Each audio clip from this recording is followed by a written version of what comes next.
as all young people who lost their lives in the struggle against apartheid and Bantu education. Now, for the next 2 hours, we'll be coming to you live from the Wolfson Stadium in KwaZulu in the Eastern Cape, where the main commemoration service or ceremony is taking place. In the face of a collapsing public education system in Limpopo and in the Eastern Cape in particular, does June 16 still carry meaning? Well, that's a question Tumisho Mashaba went to find out, and here's what he had. Then we're carrying the placards which were written that we are not educated but certificated, and the Afrikaans must be abolished. Liberation before education, an impassioned rallying cry that would forever define the 1976 generation. But to what extent has the state of public education evolved? Has it improved for the better 36 years on? If 1976 was fundamentally about education, I think the generation of 2012 can still identify education as a rallying point, because very little has been done to improve the quality of education. Take, for example, we are now in June. The children of Limpopo don't have textbooks.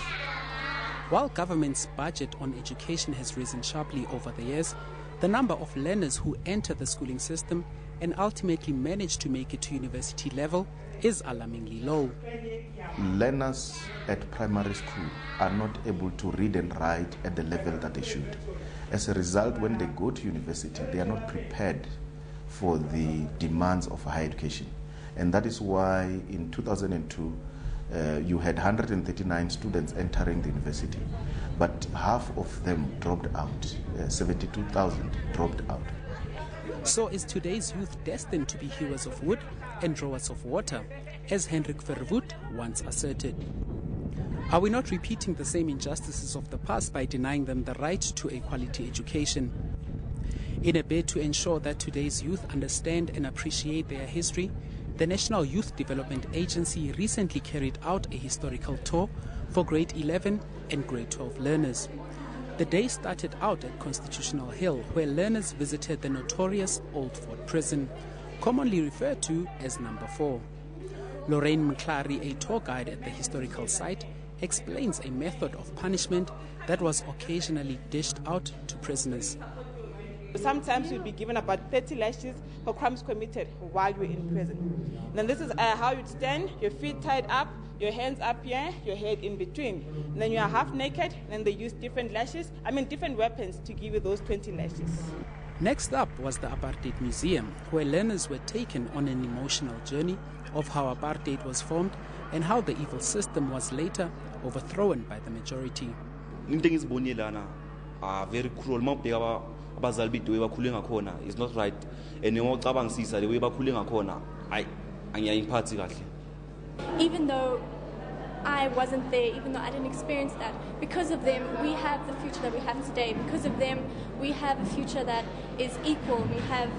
We're unified, and we're able to share in the privileges that those kids back then never got to have. Yet still there's challenges abound for today's youth.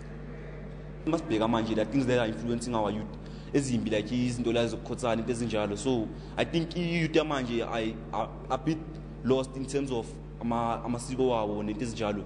There's democracy, there's rights, and there's everything that we could ever want in the world. But there's still unemployment, there's still children without education. I think what is important is a focus on education. Let's take the example of the ANC Youth League on the mining nationalization issue. You would not succeed in nationalizing the mines and having young people participating in the mining sector if you do not produce large numbers of engineers. Why do I have to die? The road of my soul is written in the star. After decade, soil will be on top of my chest. Mourners of the world will mourn until they follow me. This is a soul in my heart. Why do I have to die? So what happens to a dream deferred? Well, it's up to today's youth to either reclaim the dream or let it haunt them for the rest of their lives. Dumiso Mashaba, SABC News, Johannesburg. Well, if you just joined us, you're watching a live broadcast. We're coming to you from SABC studios here in Auckland Park, but we're also crossing to the various commemorative rallies that are being held in Port Elizabeth as well as Soweto here in Johannesburg. Well, right now we're going to cross over to Tammy Dixon, who is in Port Elizabeth at the Wolfson Stadium, where the main commemorative rally is going to be held in a short while. Tammy, good morning and welcome to this broadcast. Enkosi kakhulu Vuyo, sibambe kasibini mhlekazi wami sinamkele ke bethunana nonke nje apha kwaZakhele ilokishi yalapha eBhayi. We are in the Eastern Cape, in the city of Port Elizabeth. The township is called KwaZakhele. It was built a long time ago, as you can see, way back in the 50s, one of the oldest townships here in this city of Port Elizabeth, built by the apartheid government at the time.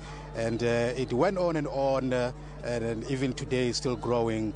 We are now right here at the Wolfson Stadium in Port Elizabeth. This is the stadium that is used by the community here for various sporting activities, and it's been upgraded to give it a lift so that people can be able to exercise in this stadium. This is where the event is going to be this morning, commemorating the 36th movement, the Youth Day 2012. We are expecting a lot of guests to come through here, and we know that the President of the Republic of South Africa, Mr. Jacob Zuma, is not going to be coming as has been scheduled earlier on. The main speech of the day will be given by the Minister in the Monitoring Department, Mr. Colin Shabane. We're expecting to see all the guests, including the Provincial government. They will be here, they will be represented, youth formations and so on. Also, the public. Also, we know that buses have been taken out to fetch people from various parts of this city and of this metro to come and celebrate Youth Day here. So we'll be bringing you all those activities and also get deeper into the essence of this day as experienced by young people in 2012. As we know that there are quite a lot of issues that are affecting young people today, including issues of unemployment, including of skill shortage and so on. So those are the issues that we expect that are going to be talked about a lot today as we commemorate this day. But yeah, I'm not alone here at the Wolfson Stadium in KwaZakhele. I've got my colleagues with me. Noma Wetu is also on the other side of the stadium. She's going to tell us as to what is it that is happening that side. Noma Wetu. Thank you, Tammy, and welcome to the western side of the Wolfson Stadium, where people are slowly starting to come in now. The NYDA on Friday announced that between 15 and 20,000 people are expected to come and celebrate Youth Day here today. Well, we'll be speaking to them as they come in. At the moment, I am joined by two learners neatly dressed in their school uniform. Let's find out what they're here to do. Sisi, ingaba olusuku luthetha ntoni kuwe? iJune 16 inika usuku olukhulu kuba kukho amaqhawe awela isizwe sethu esenza ukuba sifumane imfundo ngokupheleleyo. Balwile siyababulela ngobomi baba bathi babuchitha ngathi kuba nathi namhlanje siyakwazi ukufunda esikolweni zabantu abamhlophe into engenzeki ngelo xesha. Ingaba mhlambi izinto ezazisenziwa i-values abantu bange-1976 babenazo, ingaba mhlambi ulutsha langoku luyazirespecta na ngokujonga kwakho? Abazirespecti ngokupheleleyo kuba amanye amathuba abo baye badlale ngawo, kodwa ke abanye baye bacinga into baba kukho igazi laphalalayo for bayimfundo baye ke bakwazi ukufunda. Masithethe netshomi yakho. Sisi, namhlanje kulindeleke ukuba kubekho abantu baseburhulumenteni apha namhlanje. Ingaba wena ulindele izibhengezo ezithini ezivela kubo? Ndilindele baba sibhengezele ukuba kuzobakho opportunities for abantu ulutsha, youth and nabangakwaziyo uba bafunde baprovidelwe funding. Ingaba xa ujongile wena zithini challenges that the youth faces namhlanje? Unemployment ne-crime iyenyuka ngenxa yelo-unemployment and mhlawumbi abanye bahleli emakhaya abakwazi uya esikolweni ngenxa yoba banamali, so ingasuke urhulumente aze namathuba alolo hlobo for bona. Those were two learners neatly dressed in their school uniform coming to celebrate June 16th. Yeah, well, I'm not alone as well. Let's link to Yolisa and Jamela standing by on the other side of the stadium. 15,000 to 20,000, as Nomawethu Solwandle, my colleague on the other side, has rightly said. Those are the people that are expected to converge in this stadium. KwaZakhele, good morning, welcome, and thank you for joining us. A lot of people are trickling in now. Earlier it was quite empty, but it seems like it's going to be a good youth day, if one would say that. We are joined by the MEC for Social Development, who's also the organizer, or rather the main organizer of this event, Umamupemi Mjadima, because the Majadina, rather, because there were a lot of protests earlier, and we understand that those were service delivery protests, and we'd like to know if they're expecting, if people will actually converge here as expected. There are a lot of other issues that are happening around here as well, so we're expecting to hear this from her directly. MEC, thank you for joining us. Welcome. What are we expecting today? We are expecting more than 10,000 people to gather here, but I must not downplay the fact that it has not been a very easy event because of the protest marches, and we want to appeal that all service delivery related issues will be addressed by government and municipality, and they must not misdirect their anger by coming to the stadium with those concerns. We are aware of their concerns, but at the same time, the buses were scared to take the people in the morning because some of the streets were barricaded and people could not come out of the streets. So we are still confident that our buses are coming. We have police on all corners, and there's a group that is singing here. We are saying, if the issues about Julius Malema, yes, as young people, they might feel that they want to address the matter, but we cannot address that matter now here. MEC, just to give our viewers a bit of context to what you're saying, there's a couple of people, or rather a couple of groups, who are singing, and the songs are essentially pro-Julius Malema, the expelled ANC youth leader. So if you can continue where you left off. Yes, the young people that are singing here, ngabagululucha oluthi lufuna ujuju sithike kulo siyayiva ingoma le kodwa kukho iprocesses zombutho mabalinde indawo iplatform right apho bezawucula khona badimande explanation from the leadership of the ANC. But this rally, June 16, must be respected, to give honor to those who fell in the struggle, not to be used for other concerns that we have as people. Are you concerned that there might be disruptions as a result of this? Not at all. We are assured by the Youth League, we are assured by the NYDA in this province that no disruptions is going to take place in this stadium. Just one more thing, MEC. The service delivery protests, perhaps people are taking a chance because their grievances are not listened to. Here in Metro, there's a team that has been put together, which consists of MPs and MPLs, as well as local municipality, to attend to all these delivery protest issues. And it therefore says they must just become and await for the process to unfold. Surely we are going to address that, but not today. The Premier is here, ministers from the presidency are here, and also want to say to people they must calm down. Even if the president is not here, issues that the president was going to communicate, they are going to communicate it by Minister Chabane. Pemi Majadima, MEC for Social Development. Batabalaziyo ibhala lombathwa. Sibuyisela kuwe Vuyo e-studio eGauteng. Bulele kuwe Yolisa Njamela for that interview as well with the MEC, who was trying to explain what went on earlier. Well, from the reports that we've heard, a lot of people were around or in the vicinity of the stadium as Yolisa and the MEC were talking there, trying to raise some issues. We're going to cross back to Port Elizabeth now, where Tammy Dixon is standing by to give us his side of the story, what he has been able to pick up. Tammy, tell us very briefly from what you have picked up from your side, what is going on with the protest? There's been a protest here this morning when we got here. People protesting, but just outside the stadium. Obviously, security is very tight here. They were not able to get inside the stadium. They were protesting outside. We've seen them, quite a couple of them that have been doing that. And what we were not able to establish is to whether this protest march was driven by any political reasons. But as far as we know, is that they were complaining about service delivery issues around here. There's a squatter camp not far from where we are, Vuyo. People there, they are still complaining about service delivery issues. Our understanding is that they came here to take advantage of this event to say that while people are gathered here to celebrate Youth Day, there are people out there who are faced with real challenges of service delivery, issues of water, issues of sanitation, and so on. That's our understanding about the march. But it was quickly dispersed by the police without any incidents of violence. But we do know that about 50 people were arrested from that protest march. They have been now taken to police stations around here in KwaZakele. Vuyo.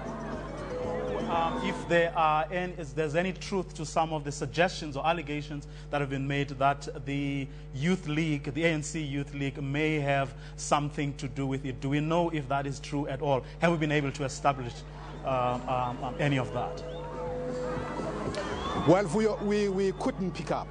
We couldn't pick up that. We are not able to verify those suggestions, but we do know that there's been those kind of comments that have been going around here, but we are not able to verify them, whether that protest march was indeed motivated or driven by the Youth League because they wanted to achieve their own objectives.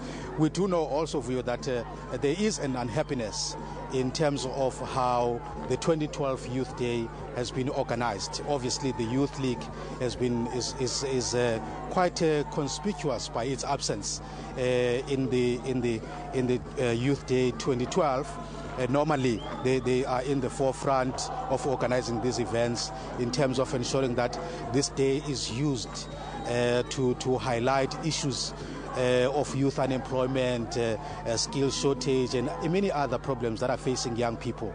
But we are not able to verify that indeed, because they are conspicuous by their absence.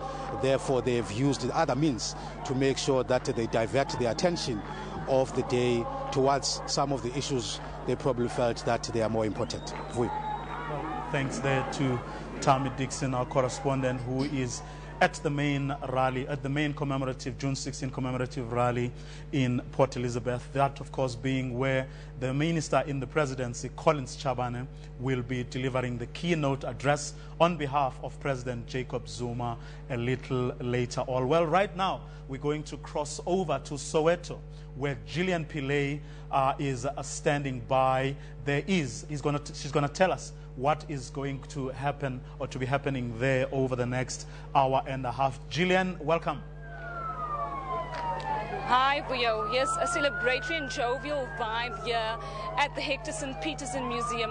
Activities have really come alive. People from the community and youth in uniform have brought this whole area alive. Now, in a short while from now, we expect a wreath-laying ceremony. People will journey again back to the time of 1976 to remember those turbulent times. Now, earlier this morning at the Hastings residence, a plaque was unveiled in memory of 15-year-old Hastings, who died also in the Soweto uprisings. I am now joined by the MEC of Arts and Culture here in Gauteng, MEC Lebogang Mahile. Just talk to us about the significance of today. Well, it's significant because it reminds us of where we come from as a country, the role that people played, and the fact that there are people who were prepared to pay an ultimate price by sacrificing their life for our freedom. And therefore, we must, as a nation, consolidate going forward, be united, and make sure that we don't lose the gains that have been achieved through the struggle. Just talk to us about what could the youth of today learn from the youth of 1976? Well, there's a lot that the youth of today could learn from the youth of yesteryears. Perseverance, commitment, dedication, honesty, hardworking, and of course, these guys are making noise. But otherwise, there's a lot in terms of commitment, like I've said earlier on. And that just to tell our viewers why there's so much noise right now. If our camera could just pan to all these motorcycles, they have just driving down the road past the museum. They're basically journeying with some of the youth that have protested. It's like a symbolic march to just retrace the steps of the youth of 1976. So for you viewers at home, you'll be hearing a lot of motorcycles making a lot of noise, and that is a little mini demonstration of what actually happened on that day. We're going to go back now to the MEC. The MEC was talking to us about the role that the youth could play, the role that the youth of 1976 could play on the youth today. Talk to us about that. What role could the youth of 1976 bring or teach the youth of today? Well, look, what the youth of 1976 fought for was that all young people should have the right to learn, that we should have access to quality education. Because if we've got quality education, the right to learn is given to all. It means people will be empowered, they will accumulate knowledge, and once they've got knowledge, because knowledge is power, they will be able to participate meaningfully in the economy of our country. They will be able to compete with the rest of the world. So education becomes vital, and that is why today we want to call on all young people to go back to school. Those who are not in school, those who are in school must study hard, must strive to excel in whatever they're doing, because it's important that all young people must possess education. Talk to us about activities like this that we've just seen now, retracing the steps of 1976. Why is that symbolic for many of the residents around here and in other areas in the country to partake in this? Well, it's symbolic because those who were not there in 1976 must at least see what transpired, what happened, where this march started, where it ended, so that they don't just read about it. We don't just tell stories about it, but because it started here, this area is still here. There are people who were here in 1976 and they are able to tell those stories, and it becomes important for young people to come here and get the story from the horse's mouth, so that they understand that it was real and that there was a cause that people fought for, and therefore for us to continue making sure that the memories of those who have died, it's not erased. We must work hard, we must go to school, we must acquire skills, we must be united, we must be active in our communities wherever we are. That was Lebogang Mahile, just reflecting on the gains made by the youth of 1976. A lot can be learned from that group of youth. Back to the studio in Johannesburg.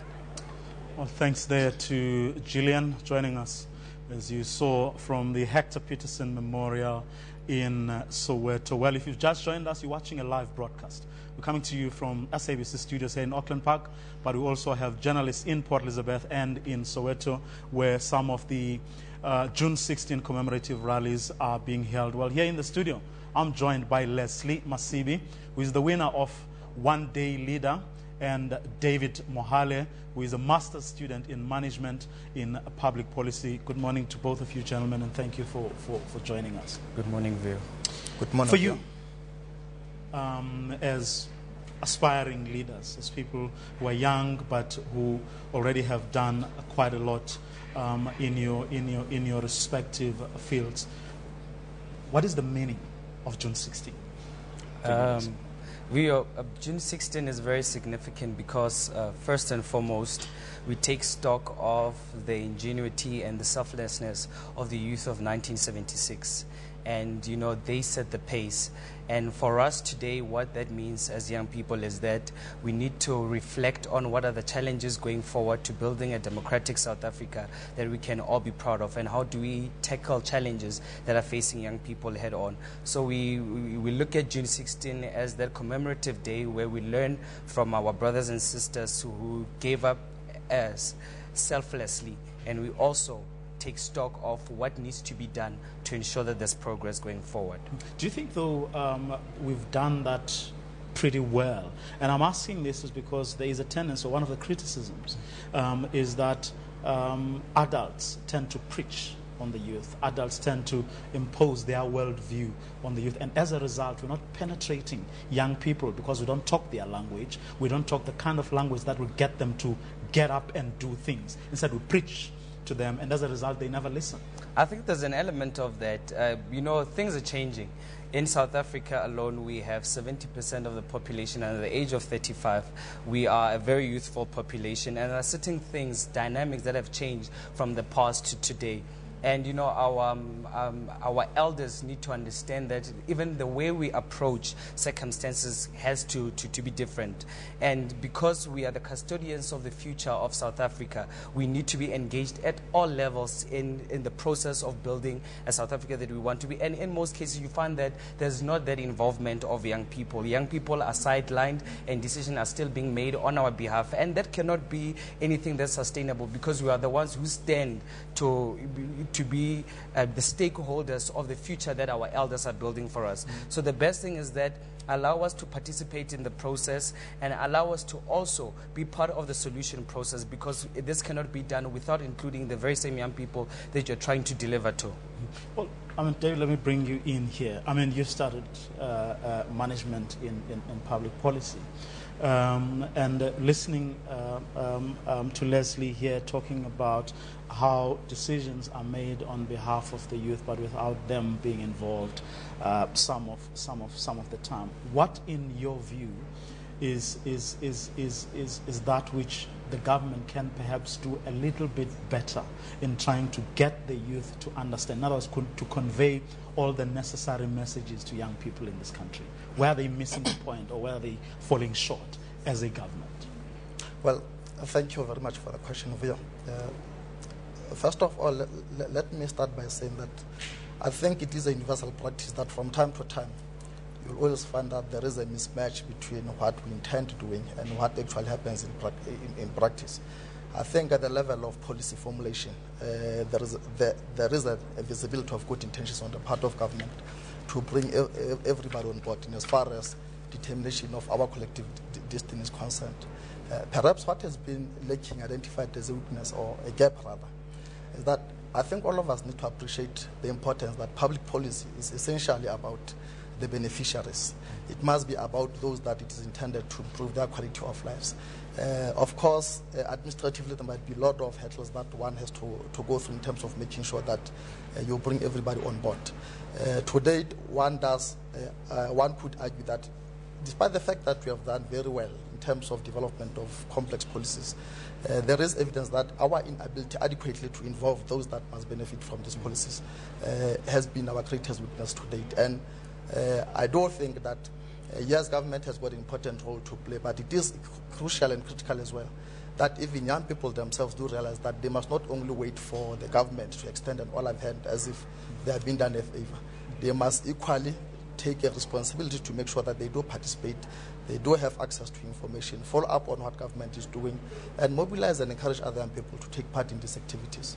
Now, as a young person yourself, but who has had or who's been fortunate enough to at least study the area where, you know, there's supposed to be the link between young people and the people who actually make things happen for or with young people, what would you advise those in power? What should they be doing to make sure that they reach out to young people more than they are doing at present? And at the same time, what would you advise young people to do to actually claim what is rightfully theirs and occupy that space? Look, let me say that because we are commemorating June 16, and if one was to argue that it marked a revolution, revolutions are about ordinary people. And it is important that government appreciates the fact that on its own, it cannot change the lives of the people. It must deliberately work on making sure that throughout it engages people in terms of policy formulation and policy implementation. I think the issue is about how society is able to develop and maintain what one would call social capital, social compact, whatever you may call it. We do need to work together. Yes, in terms of phrases, I think we've got good phrases that actually encourage all of us to work together. But we still need to get that missing link in terms of why is it that when we go to practice, we forget that we have said that working together we can do more. But like I said earlier, I think it also lies with us as young people that we need to take responsibility. I do believe that young people in 1976 did appreciate what was happening. And you must remember that at the time they decided to take to streets, it was at a time when there was a political lull. I think we must recognize what is happening and be able to develop appropriate actions in terms of how we also create space for ourselves. Gentlemen, we are going to continue with this conversation. But right now, we're going to cross over to Port Elizabeth, where Nomawethu Solwandle is standing by. Over to you, Nomawethu. Thank you, Vuyo, and welcome back to Wolfson Stadium. Well, like I said earlier, people are starting to come in here inside the stadium, and really exciting things are starting to happen. Children as young as 6, 7, and 8 are here to commemorate June 16th. Well, they've been begging me the whole morning to sing Umshini Wami on television. Well, I'm going to give them this chance. All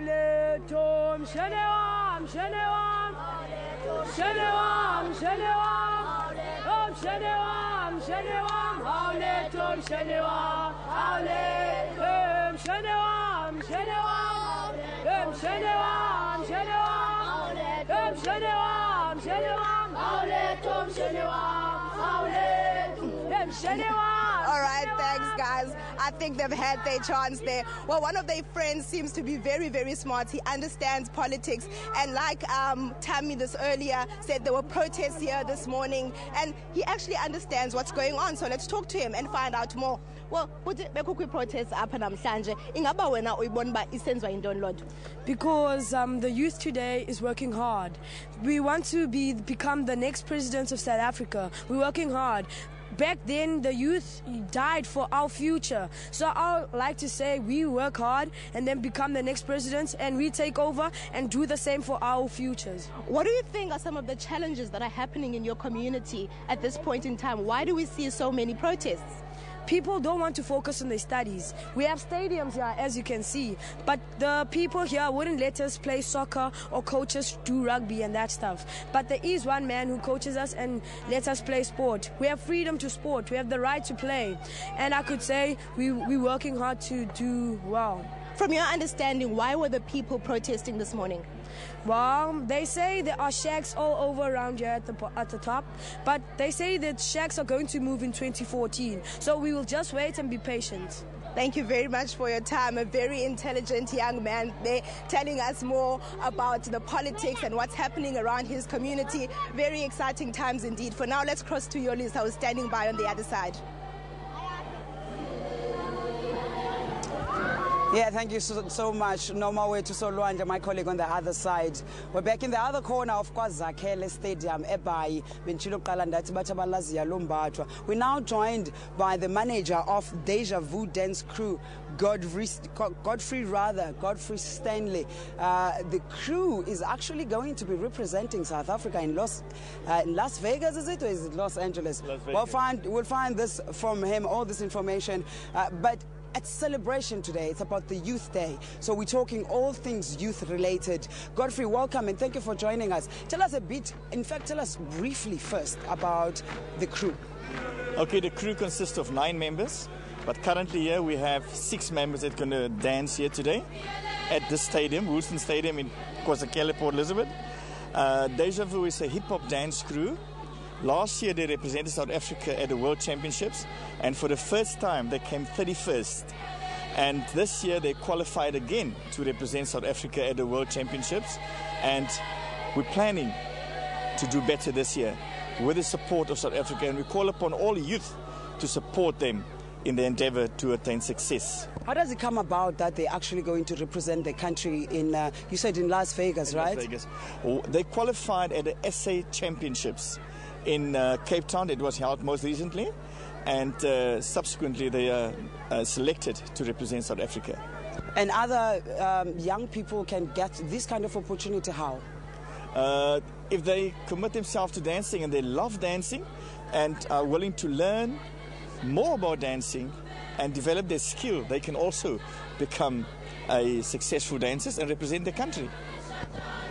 Godfrey Stanley, the manager for Deja Vu Dance Crew. In fact, let's talk to the crew themselves now, or at least let's see the guys who are going to be representing the country. What does it mean to you guys? It means obviously it's an honor. It's a privilege to actually go and represent South Africa as a team. Yeah. And anybody else? What does it mean to you? It means a lot because it takes a lot into practice, putting practice into it and rehearsing and, working as a team and being disciplined and, just like she said, representing the country and, yeah, it's an honor. Takes a lot of hard work, no? Yes, it does take a lot of hard work and dedication, and all of us try our best to put everything into what we do for this country. Does it take you out of trouble? Definitely does. And to us, as being role models to other youth in South Africa, we just want to be there to represent our country, South Africa, and show the world what we have here. Just one last one. What does it mean to you to be here today, June 16, celebration of Youth Day? Well, it's an honor to be here. It's amazing. It looks full. It's awesome, and just to celebration Youth Day, just to be part of it, it's really amazing, and we're going to do our best here today. Yeah. Deja Vu dance crew representing South Africa in Las Vegas. So we're hoping they actually come number 2 or number 1 and not more than number 31, as Godfrey had said. We're taking it back to the studio. That's it from us until a little later on. Sibamengezosibini kuyolisa Njamela na kunoma wetu Solwandle. We're giving us an update of what is going on there in Port Elizabeth, where the main commemorative rally, which will be addressed by Minister in the Presidency, Collins Chabane, in a short while, thinks what is going on right there. Well, in the light of many youths being unemployed around the country, further education and training colleges are critical in providing skills that we need as a country and as an economy. There are 50 registered and accredited FET colleges in South Africa, and they have produced graduates who went straight from college to being employed as qualified artisans. Now, let's take a look at this insert compiled by Unamawetu Solwandle, whom you saw earlier. For many years, FET colleges were almost written off by learners. They were seen by many as institutions for underperformers and students who could not handle the pressure at other higher institutions of learning. This is far from the truth. Institutions such as this one have had many success stories. Students have been molded here, coming out with the necessary skills and knowledge required in the job market. Companies have even resorted to scouting for talent in various FET colleges around the country. These students are on their way out. Skilled with electrical expertise, many here are gearing up for their 18-month-long internship at the country's power utility Eskom next year. Being here has been a very good opportunity for me because people look down at FET colleges, but I can assure people that it's good to be here in FET colleges because here we're doing like theory and practical at the same time, and we've learned a lot, and I'm now ready for the work industries. This workshop helps us putting the theoretical part of our studies together with the practical part, because to do something practically, it helps you understand the theory part a lot better. And fortunately, myself and some of the other people have gotten bursaries from Eskom. So after we finish our studies now, then we are pretty much guaranteed a job after we finish. Pumla Putini hails from Port Elizabeth. Her matric marks were not sufficient to secure her a university admission. But she did not give up on her dream of becoming an electrician. She enrolled at an FET college and is now almost a qualified electrician. She will also be joining Eskom next year for an 18-month-long internship program. After doing my grade 12, I also wanted to go to the NMMU University because all my friends, they wanted to go there, so I wanted to go there also. But then I didn't qualify because of my lowest points to the course that I wanted to do. So now I was obviously so disappointed, but then I told myself that this is not the end of the world. I'm going to go and look for another institution, which is I got the FET college. The Minister of Higher Education, Bladen Zimande, has given these colleges the thumbs up when it comes to skills development in the country. And more students are enrolling here. Business studies as well as motor mechanics are just but a few courses offered here. And for many students, this is their ticket into the job market. Nomawetu Solwandle, SABC News, Uteneg. Nomawetu Solwandle, that insert, of course, looking back at FET colleges and their role in empowering our young. If you've just joined us, you're watching a live broadcast coming to you from the SABC here in Auckland Park, but we're also crossing to our reporters who are in Port Elizabeth at the main commemorative rally, but also in Soweto, where Gillian Pillay is at the Hector Peterson Memorial.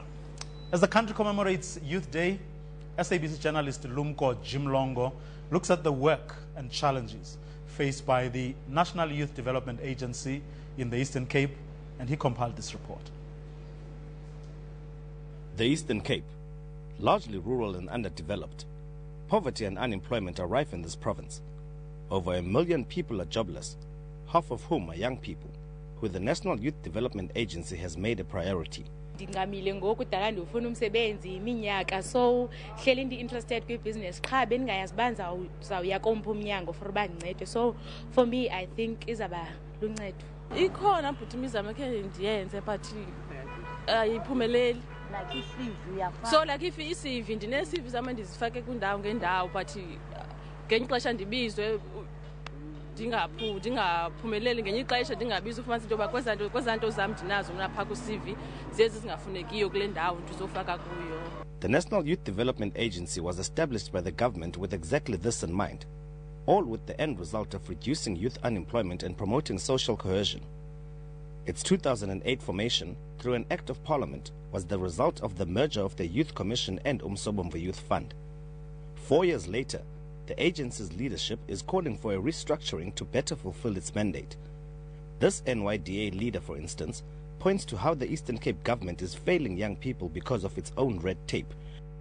The mistake that we made was to disregard the model of other entities and wanted to have National Youth Development Agency, everything else, power, authority, decision-making centralized at a national level, because we wanted uniformity and seamless integration.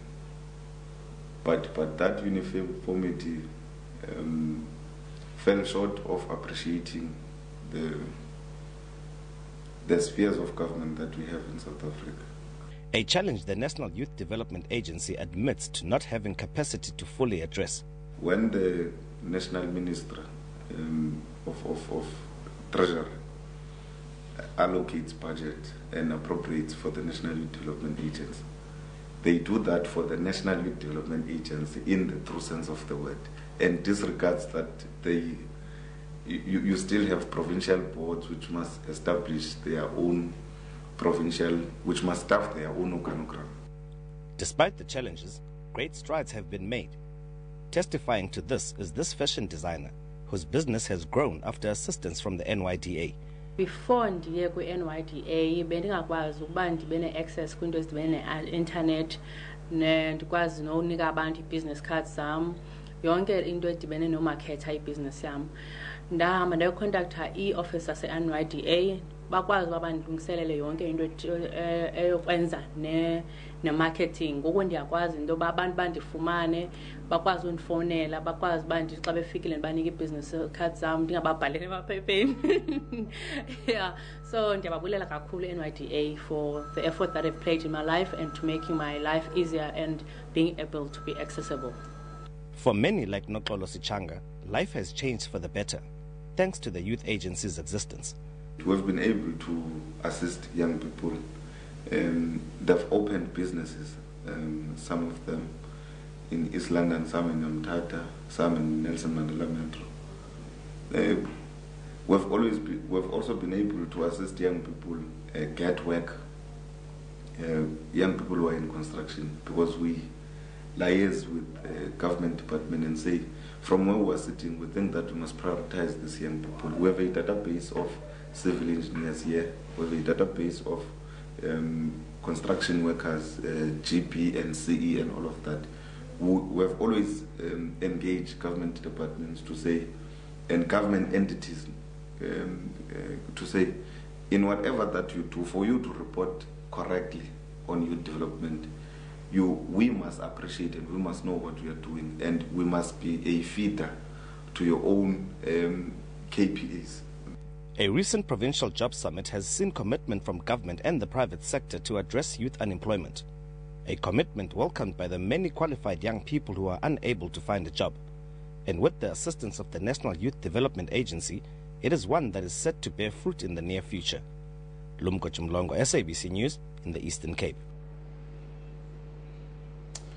That insight prepared by Lumko Chimlongo, correspondent in East London. Well, right now we're going to cross over to Soweto, the Hector Peterson Memorial, where Gillian Pillay is standing by to give us the latest of what is happening there. Just to give you some sort of sense, a short while ago, the national anthem was played here at the Hector Peterson Memorial. Now, officials are gearing up to start with the wreath-laying ceremony. Just to give you some sort of sense, earlier this morning, there was a plaque was unveiled at the Hastings residence. That is a plaque that will be used in a sort of heritage ritual, where people who want to get some sort of sense of what happened on that day, they can follow various plaques, and that's been set up around Soweto. Earlier we spoke to his elder sister, Jeanette Ndlovu. This is what she had to say. He wanted a more just society. He wanted a more equitable society. He wanted better education for young people in this country. So it's a mixed emotion, because as much as we miss him, as much as we think that he would have been an important contributor towards social development in this country, however, we are also proud that he laid down his life for the people of this country. Now, earlier when I spoke to you, you spoke of a very vibrant young person. What kind of a teenager was Hastings? Oh, he was very vibrant. I think the most vibrant of the 5 siblings. And when we came back from university after the events of June 16, we were looking forward to having him and for him to relate to us the atmosphere, because, you know, sometimes he would exaggerate, but he used to make us laugh all the time, because he felt, even though he was the youngest, that he had a lot of ideas about how to create a better world.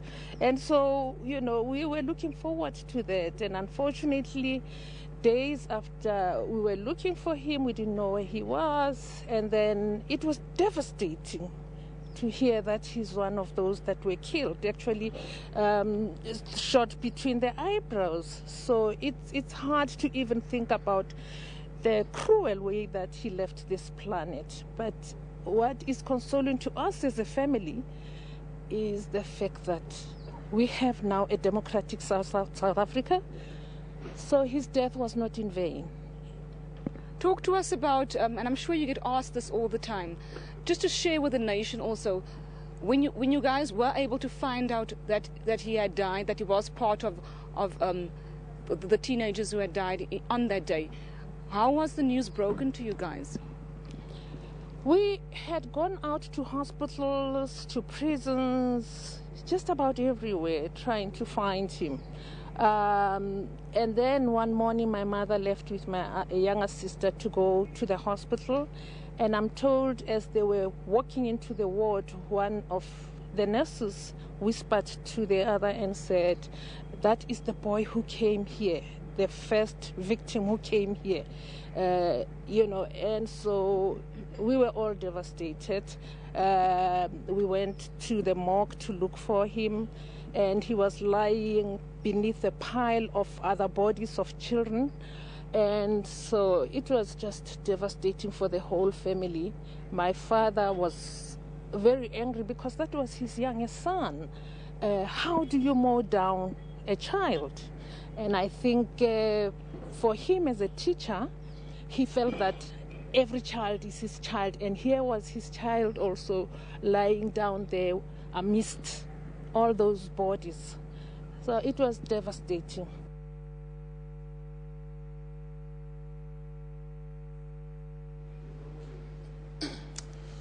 Gillian Pillay there talking to the sister of Hector Peterson. If you've just joined us, you're watching a live broadcast. We're coming to you live from SABC studios here in Auckland Park, but also from Soweto at the Hector Peterson Memorial, as well as from Port Elizabeth at the Wolfson Stadium, where the main rally, the main official rally that is this year, is being held, and that is where Minister Collins Chabane, who is in the presidency, will be delivering a speech on behalf of President Jacob Zuma a little later on. Gentlemen, I just wanted to have a little conversation about this time around the approximately 3 million people who are unemployed between the ages of 15 and 34. How do we, as young people, how do you influence the powers that be to actually do more than they are doing at the moment? Leslie? It's very interesting. I mean, the South African system, like you said, 70% of the unemployed people in South Africa are counted by young people. And, you know, the dynamic is that strong education system is always linked to a growing economy and the employability of an individual. And I think primarily that's where we need to start looking at the education system, the quality of education system. In comparison, things aren't going too well right now. I mean, if you look at, the past week, there was a deadline yesterday for textbooks to be delivered in Limpopo. We don't think, in fact, that hasn't happened. Well, not to the extent it was supposed to happen. Teachers were supposed to be deployed, are supposed to be deployed in the Eastern Cape, but 4,000 of them. That still hasn't happened. So, at the education level, Dave, it's not going well either. Look, it is regrettable that to date you have not performed as one would have liked in education context. This despite what Nelson Mandela has spoken of, that education is actually an engine for personal development. And of course, there is evidence worldwide that education is central in terms of employment creation. Once again, it goes back to what one would call leaderships. This is not only the responsibility of government, because in schools, for instance, the case in Limpopo, you have got members of community participating at governance level in the form of SGPs. So one would wonder if such basic mistakes continue to happen at the expense not only of those young people in Limpopo, but at the expense of the future of the country. What becomes our collective responsibility? That's why I'm saying I think it is the question that must not only be responded to by the state, but it is the question that all of us must take responsibility. We need to find and build social consensus in terms of how we see the future of this country. And at present, that is still absent. Les, how do we nudge our leaders to actually show leadership, as David says? It's very simple. Use the ballot. I think that's the most practical thing, because it's the most democratic tool that we all have as citizens of South Africa. Let's use the ballot to determine who's going to be a leader. And, you know, as David has said, there are structures which the government has tried to enact at a local government level, where we say that we need to engage the communities that government operates in. Young people and the general community needs to take advantage of those structures when they exist, so that they become more aware of what is happening and they can further influence policies. But, you know, it's politics. And politics and their dynamics end up, you can find that party politics end up affecting just how effectively a state is being run. So those dynamics really play a lot. But the ballot is definitely something that we should use next time. Leslie Masibi and David Mohale are our guests this morning. Young people, but who have a lot to say about their hopes and aspirations of young people in this country, but where we've come from, but perhaps more importantly, how we need, the things we need to do to move forward as a nation and to help young people in particular. You're watching a live broadcast. We're coming to you from SABC studios here in Auckland Park, but we also have live crossings to the Eastern Cape, Port Elizabeth, where Tammy Dixon, Yoli Sanjamela, and Nomawetu Solwanda are standing by, but also at the Hector Peterson Memorial in Soweto, where Gillian Pillay is. We're going to take a bit of music right now from Port Elizabeth, where the main commemorative event is underway.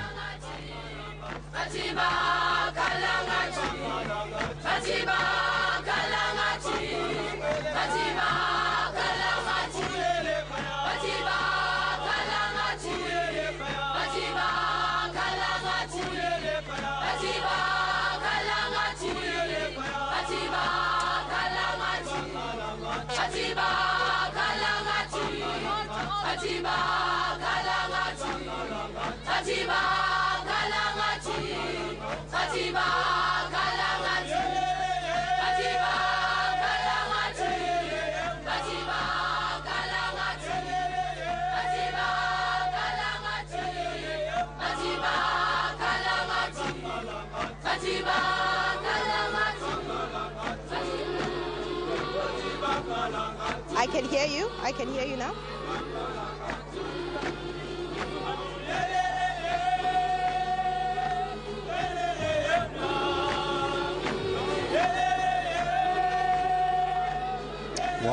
Wow, ngabantwana ke abo besikolo salapha kule ngingqi sikuyo kwalapha kufutshane nakwazakhele stadium eWolfson Stadium kule ndawo sikuyo, a local school here, rendering an item as people are waiting for the proceedings to begin.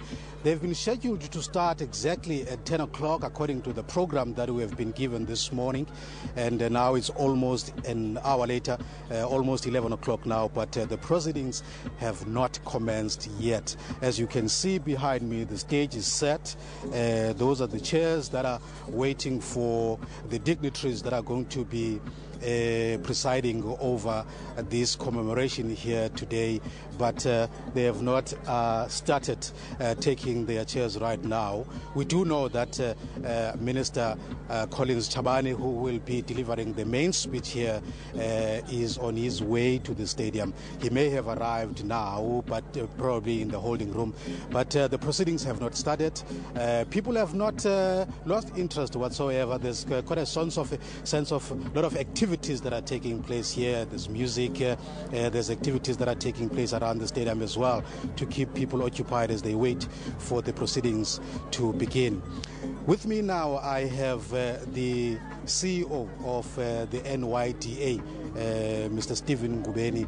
Now, the NYDA, as you know, is the custodian of youth development in South Africa. He's here now to tell us about some of the programs that they are conducting to assist young people to find that development that all of them are looking for to address issues of unemployment and so on.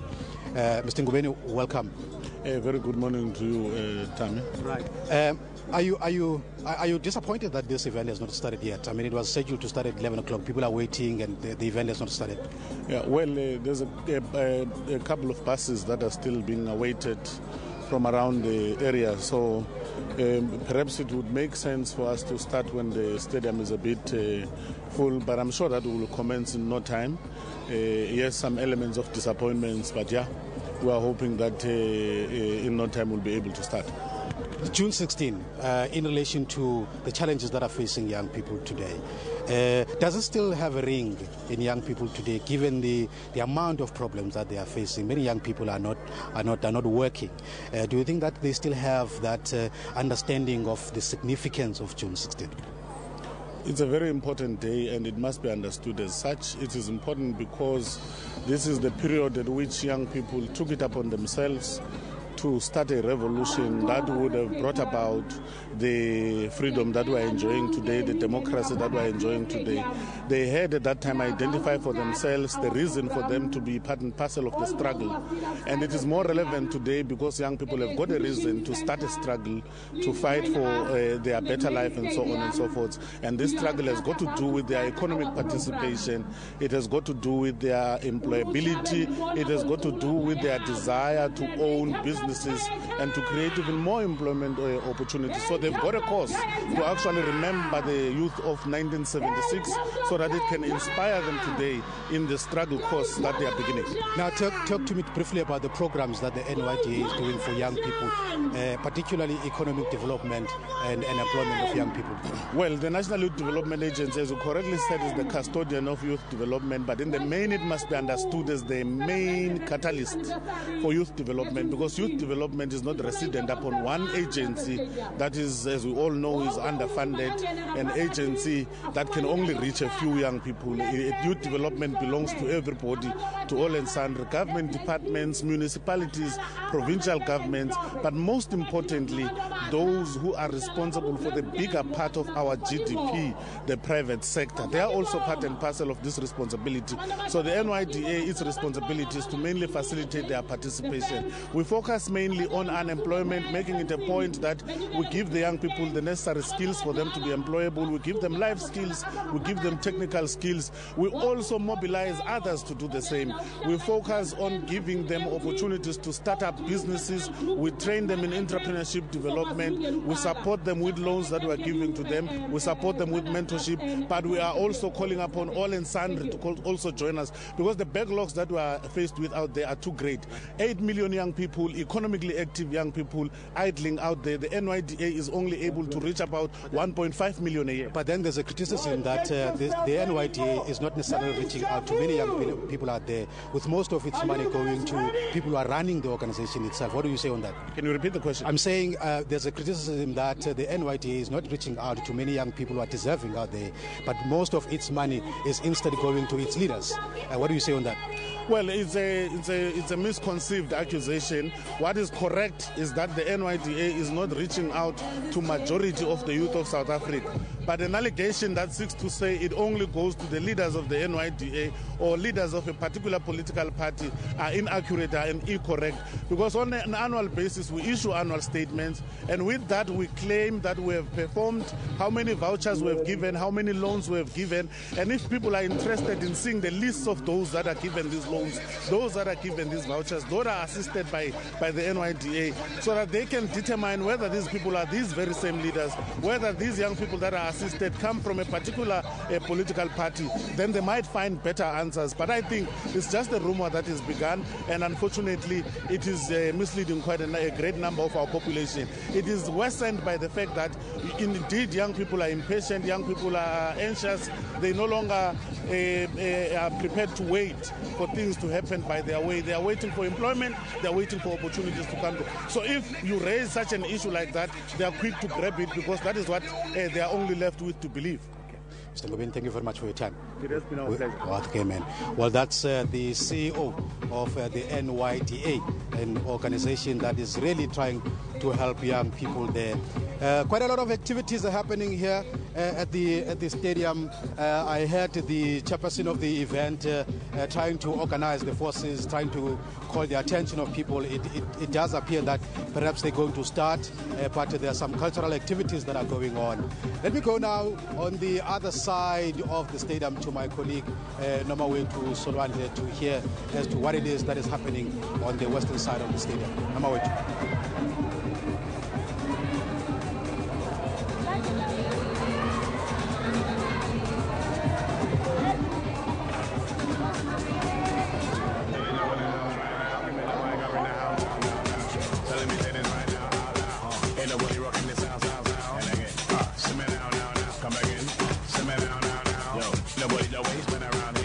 You won't find no clowns. Insane. Cause all they want in a rave. The music is happening today, rain. Making them skank until the next day. Show no shame, no regret. That's not the way. Thank you very much, Tammy, and welcome back to the western side of the stadium. Like you said, the program is running a little behind schedule, but like you said, there's a certain level of excitement going on here. Earlier on, I spoke to some learners neatly dressed in their school uniform, telling me what their expectations are here today. I also was surrounded by about 20, 30 youngsters as young as 6. Just singing umshini wam, they begged me the whole morning. But now we are joined by Usis Nokzola Mdota just to tell us what this day means to you. Sis Nokzola, ungusisi osemdala kakhulu, abantwana abakhoyo apha abaninzi babengekho ngo-1976. Ingaba yintoni wena ikhumbulayo ngo-1976? Enkosi kakhulu Sis Nomawethu ngokundinika ile nxaxheba. Was 1976 ndandisesi-student sakwaZakhela High School. Ndikhumbula into yobana abantwana ngela xesha kwakunzima kakhulu ngalaa nyaka. Yiloo nto nam ndithe ndama ndizikhuphe namhlanje ngondinefiva ndinjena, ngoba yayimini eyayinzima kakhulu. Abantu babebulawa, bakuzatyalazwa, abantu besifa, kunzima. Sithi ngoku sesiyadini esikolweni, ngexesha ndisekwaZakhele ndise-high school sicula amagwijo, kodwa angena amapolisa asibetha sidungadunge, kufe abantu ngeloxa, kunzima, iinyembezi siziphethe ngeenkophe. Kude lixesha lobana maside sikhuleke sibe kule xesha sikulo ngoku. ingaba mhlambi yintoni enifuna mhlambi ulutsha namhlanje luyifunde ngale mini yanamhlanje June 16 ngaba nina njengabazali nibafundisa ntoni? Ulutsha namhlanje sifundisa into bana maluzame kangangoko lunakho noba kunzima kangakanani bakakulokwa kuphangelwa mabafunde abantwana baziphathe kakuhle ngoba xa ungenamfundo akukho nto unothi uyenze and umzabalazo ewe bazabalazile abangakhoyo abangasekhoyo thina abakhoyo ngoku masifunde khona ukuze sizoba nazo ii-chances zobana sikwazi uzimela sizithethele. Ingaba mhlawumbe urhulumente angancedisa njani kwi-challenges ulutsha elikuyo namhlanje? Ingaba mhlawumbi namhlanje besine-protest apha namhlanje kwaZakhele ngento ye-service delivery. Ingaba urhulumente nisenze ntoni more? Urhulumente siyamcela into yobana ulutsha makaluthathe oluseligqibile upasa o-10 balufake ezindaweni khona ukuze kuzowuyeka le crime ininzi kangakanani ba icrime iphuhlile apha ingakumbi apha e-Eastern Cape. Enkosi kakhulu sisi. That was Nokzola Mdoda giving us a sense of what happened in 1976, what she remembers, and saying to the youth of today that they should emulate the youth of 1976. Well, that's all we have down here on the western side. Let's check on your Lisa.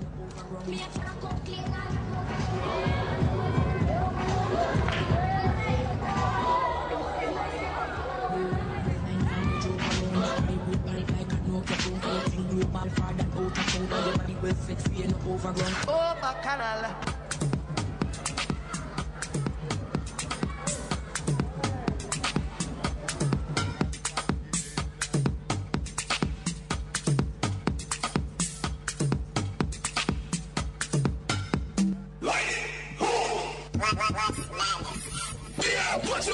Respect the street code, lift your put you yeah, hold on.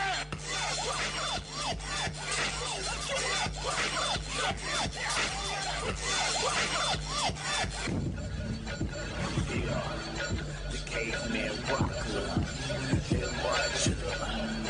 sadness, gully boys, and we don't stop. My mission is to keep it straight, gully. Even though niggas be hating, I keep it straight, gully. My job is to keep this street gully. Even though dudes be hating, I leave it be gully.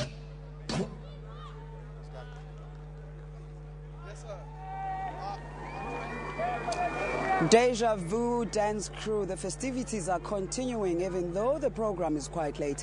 We understand that Nokolo Kivich, the Premier of the Eastern Cape, was expected to have arrived about 30 minutes ago. That means, therefore, the official proceedings will start a little later. We're now going to chat to Uspokazi Taleni, who understandably is here with their group, which is for HIV and AIDS counseling and testing. They've taken this opportunity because, of course, by now everybody should know in South Africa that one of the main challenges that the youth of this country is grappling with is the scourge of HIV. Now, Mrs. Pokazi, thank you for joining us. Can you tell us why you decided to come here today? Size apha kuzothatha i-opportunity kuba siyazi uba i-youth yase-Eastern Cape izabe idibene apha. Sithi masithathe le opportunity le-Youth Day kuba i-youth iyi-target population yethu for i-HIV counselling and testing. Ngoku iphondo lime njani ngomcimbi we-HIV ne-AIDS? Currently we are at 71% HIV counselling and testing rate. Sithemba futhi uma sizawunyuka even this year we'll be reaching i-target yethu engu-95%. Yes. Xa besincokola phambi koba siye emoyeni ubundicacisela nento yoba noko namhlanje njengoba nilapha nje nikhe nathesta abantu kaninzi. Yes, sasitheste abantu about 16 from 8 kufika kwethu up until now, and sifumana all first ever tested clients. That would mean abaqalayo utest abazama tester before. That would mean the opportunity yokuza kwethu apha isincedi because abantu batsho bekwazi ukufumana i-status sabo. Abantu bengekho aware nge-HIV status sabo. Kodwa kwakhona ubusitsho into yoba eli cala lasebhayi ingathi alenzi kakuhle malunga notest. Ewe, Nelson Mandela Metro I should think ikhona igap with HIV counseling and testing because numbers zabo they are very low in HIV counseling and testing. That's why Skoma must start the opportunity to boost those numbers and also for abantu bayazi status sabo. Where HIV and AIDS New Start, they're actually counseling and testing group. We understand that the minister in the presidency, Collins Chabane, has arrived and the program is likely going to start anytime from now. But we're taking it back to Uvuyo Mvoko in the studio. Well, thanks there to Yolisa Njamela, who was talking, of course, to an HIV/AIDS activist who was talking about how they intend to use the opportunity of being there to talk to young people and mobilize them around HIV issues. Well, right now we're going to cross over to Soweto at the Hector Peterson Memorial, where Gillian Pillay is going to give us an update of the latest right up there. Over to you, Gillian. The ANC centenary flame has just made its way from the Hector Peterson Museum to various points of significance here in Soweto. Now, a short while ago, the band was just playing some struggle songs, and a lot of festivities are playing itself out here at the museum. Families and residents and students in uniform have converged on this area to remember those youth that took to the streets in 1976. Significantly, I'm now joined by one person who was part of that very fundamental march on that particular day. Just talk to us, Dan, about the energy that drove the students. You were one of the students who were in the forefront of that march on that day. Well, youth obviously is very energetic, and most in particular because we had problems during that time. You can imagine the situation that was there. No libraries, no tar roads, no electricity. And most of the time was that for a young person to be a criminal and rendered a criminal and have a criminal record, all you had to do is when you come back from school, you leave your books, you go to the library, you'll get a pavement block. And the police would be asking you for a pass. Within a very short space of time, you're in the police van and you're in prison. Now, all those were mitigating circumstances for an explosion that had to take place. So what June 16 did, what the Afrikaans as a medium of instruction did, was just to light the tinta box that was ready to explode. You're talking about lighting the tinta box ready to explode. Talk to us about the pandemonium that unfolded as police were opening bullets on this very peaceful crowd of protesters. It's true that it was a peaceful march, because from all the schools when we marched right up to Orlando West, here in Vilakazi Street, there was no single stone that was thrown. It was only after the police had started shooting at the students that all hell broke loose. And it's unfortunate because the type of situation that rendered South Africa at that time, racially it was polarized, because anybody who was white would not have survived in South Africa, in the streets of Soweto. Anything that was police, anything that was government was not going to succeed. That was the extent of the anger of young people during that time. Simply because they were shot, they were not armed, and they were protesting peacefully. And when you guys looked back on the fatalities hours after everything had calmed down, just talk to us about the emotions that you guys felt. Well, it's true that there was a lot of anger, a lot of revulsion, most in particular when you see your own colleagues being shot in front of you. I remember an incident in August 1976 when we had gone to bury J.K. Malevan. When we moved and chanted, singing, getting into the Durangop cemetery, the police were waiting for us. We were met by a volley of bullets. There was a young girl standing in front of me. That young girl was hit by one of the bullets, which opened a hole on her chest. She had a white shirt on. The shirt became immediately red. The impact of the blast pushed her against me as I held her in my arms. She slipped. I looked at her. Her eyes were wide open. She began to kick, and there was blood oozing out of her mouth, out of her nose, and out of her ears. And as she kicked and kicked, she kept on looking at me. I thought perhaps she was asking a question, whether this was all in vain. But what I can say is that we know that freedom is here, we know that the freedom light is here, not everything was in vain. The very same demands that the youth of 1976 put across, Bantu education, we don't have Bantu education. Afrikaans as a medium of instruction, we don't have Afrikaans as a medium of instruction. Those that we demanded that they should be released, like Nelson Mandela and others, they have been released. And the country is going through a reconstruction period. Hence, the light of the centenary is here with us. That young girl in the grave that we cannot be able to identify did not die in vain. The light of the ANC's centenary light, yes, it's very significant that it's found its way here today and that it's moving to other significant spots within Soweto. But what message would you have to the youth today? Well, the message that we have right now is very, very clear, because we are faced with dire, very serious problems. We have got problems of inequity, we have got problems of unemployment, we have got problems of poverty. Now, education is there to ensure that young people are able to break the cycle of poverty. Your father cannot be poor, your aunt cannot be poor, and you in turn as a young person, with all the avenues open to you, and also walk along the trail of poverty. The South African Schools Act has ensured that students are able to get into school and study. The free schools which are available, including tertiary, because we've got the National Students Finance Aid Scheme, which does give bursaries and also give loans. It's also up to the young youth of today to better themselves. A message to youth out there: learn from the lessons of the youth of 1976 to better yourselves. We link now to an ad break. Well, thanks there to Gillian. We're now going to cross over to Port Elizabeth at the main commemorative rally where the national anthem is about to be sung.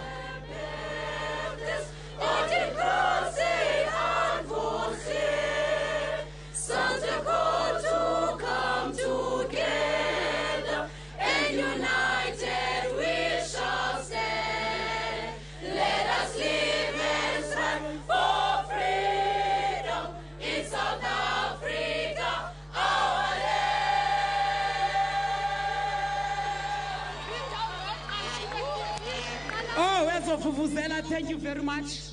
And the morning the hoist flag was still simile silindele bakuhoist iflag. Mapolisa upumntoza uhost iflag. Sinike imbeko simile into bamakuhost iflag. The flag of the Republic of South Africa.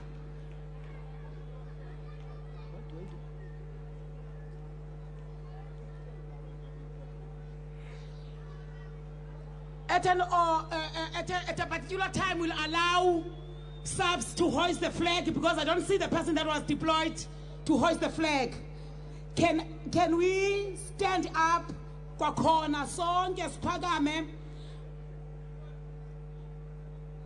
Mphathiswa umlibo, mphathiswa utom, masiphakameni sonke estadium apho ku grandstand.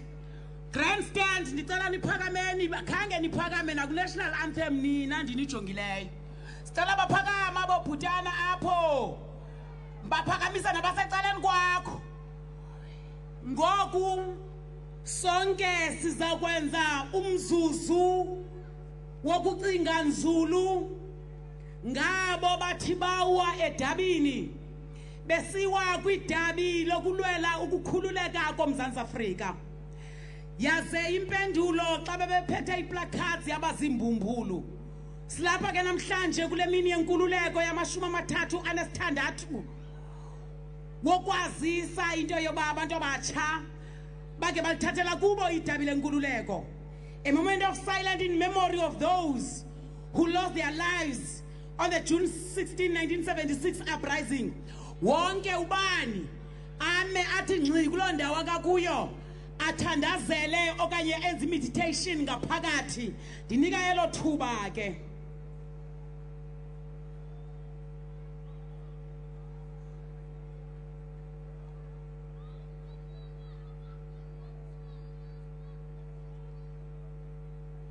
Thank you very much. You may be seated. Thank you very much. Ndicela abafundisi njengoko bendibabizile nenkokheli zenkolo zisondele ngaphambili. Ndizawubiza kube kanye uba ayikho lonkolo. Nizawundixolela kuzafuneka ndigqithile. Ukhona uMr. Deya weHindu. iHindu ayikho. Ukhona uMr. Tsolwana wenkolo yakwantu. Ningayikude bantwana bam, ningayikude bafana banikhululwe ndimi mani kwesa stage. Lawekelekani nizawubetha isitibili pha. Ukhona uMr. Tsolwane wenkolo yakwantu. Ndigqithile kwinkolo yakwantu. Ukhona uMiss N Anvari from Baha'i faith. Akakho naye. Utata uNceba Salamtu. Ingaba ukhona from Islamic faith. Andimboni ke naye. Ndiyagqitha ndiyakogqibela. uReverend ZT Daimane wenkonzo yobuKristu ezengaphambili uba ukhona. Ukhona utata uDaimane. Over to you tata uDaimane. Usiyaleze enkosini into basilapha thina namhlanje ngolusuku lubalulekileyo.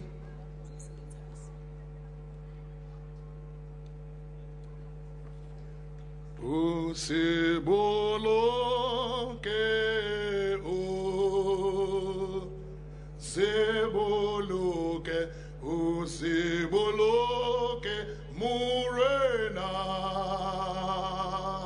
Seboloke se shaba sa yeso si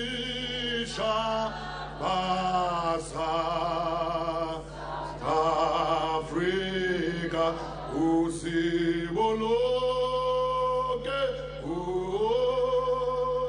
Seboloke Usiboloke Murena Oh Siboloke Se Shaba Saeso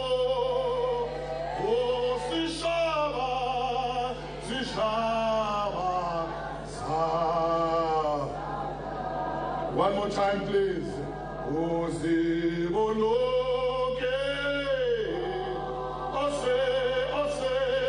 usiboloke, usiboloke murena, oh, se shaba,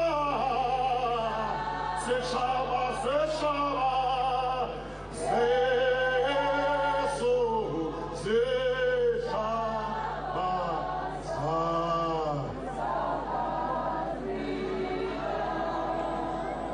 Ndiyalibulisa egameni elihle lenkosi yam uYesu Kristu. Amen. Ndibulisa umeya wesixeko, ndibulise kunye nopremier nomphathitheko. Kule mizuzu mihlanu kuphela endinikiweyo, allow me to pray. Ndawucela ke uba unako sinikeze imbeko kubawo. If you are able to stand while we pray, I will beseech and humbly ask you to do so.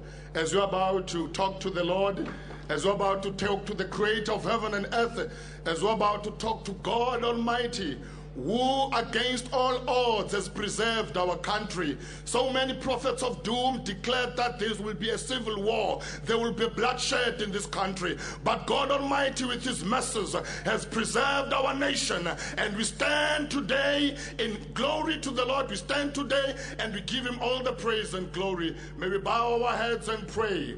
Baba wetu oingwele isewe nkosi yetu o Jesu Kristu. My God, we thank you for this day. Remember Africa. Remember South Africa. Father, it is in your word that we should make prayers, we should make intercessions, we should make thanksgiving for all men. We should also pray for those that are in authority, the kings and everyone, for it is good in your sight and you desire that all men should be saved, because there is one mediator between God and man, and that is Christ Jesus. We pray and we bless this occasion. Bless every speaker who is going to speak here. Bless everyone that is in this place.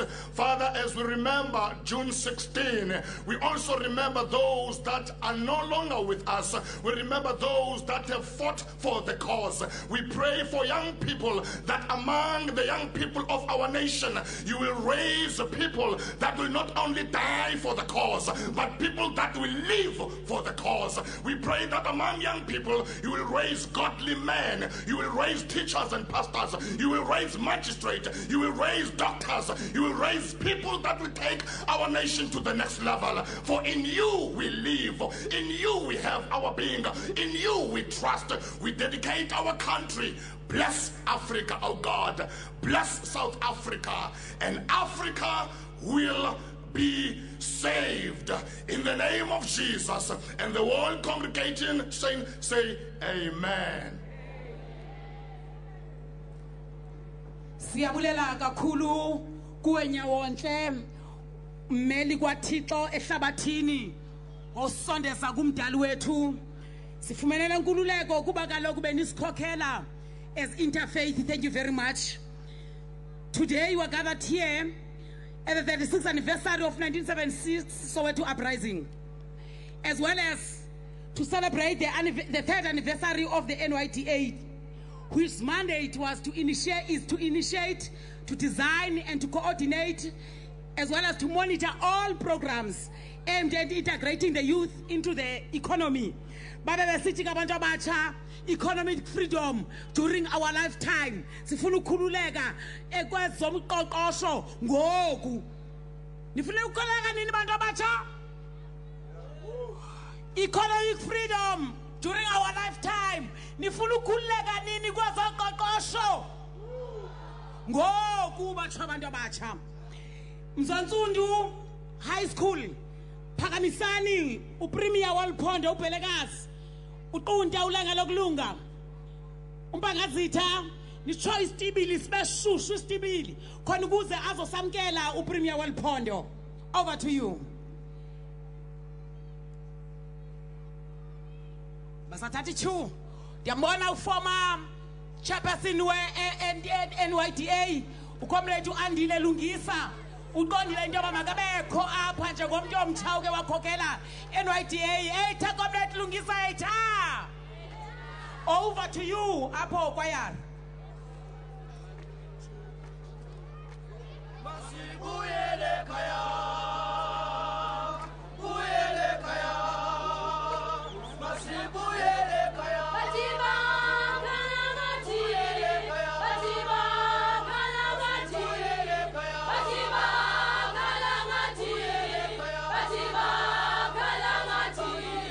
Batiba kalangati.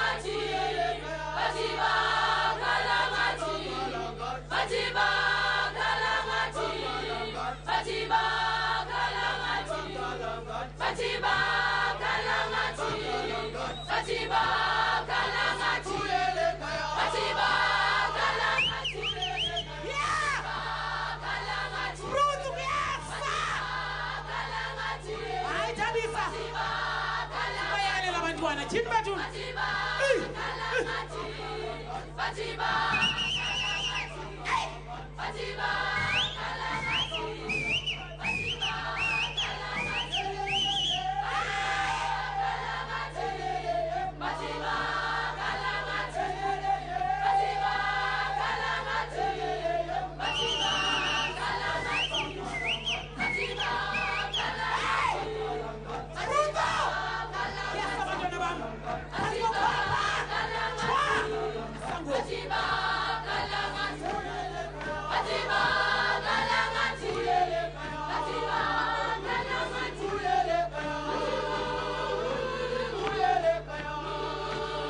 Batiba kalangati. Batiba kalangati.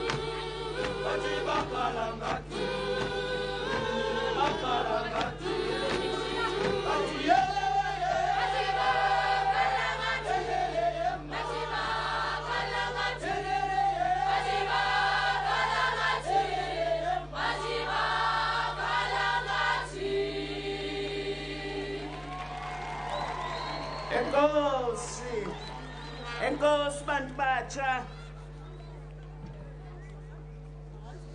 Let me take this opportunity, Program Director, to acknowledge the Minister of Performance and Monitoring and Evaluation, Minister Chabane, Deputy Ministers Bapela and Tobias, Executive Mayor of Nelson Mandela, MECs that are here this morning, the leadership of the National Youth Development Agency, the leadership of various political formations, umfundisi obesivulela lenkqubo, distinguished youth, ladies and gentlemen, today the Eastern Cape is proud to host the 36th commemoration of the youth uprising against apartheid. That fateful day in Soweto, which ushered in a momentous phase in the liberation struggle. And today, we salute those heroes and heroines for their selflessness and the highest form of expressing their love for the people of South Africa. Program Director, I wish to state without fear that the Eastern Cape Executive Council is unanimous in their commitment to spare no effort to empower young people and mainstream their participation in every facet of life. I also know you will reflect on what this nation has done and is also committed to do to advance the development of young people in fighting youth unemployment, poverty, and high levels of inequality. Allow me then to use this opportunity to share with the masses here what the province has done.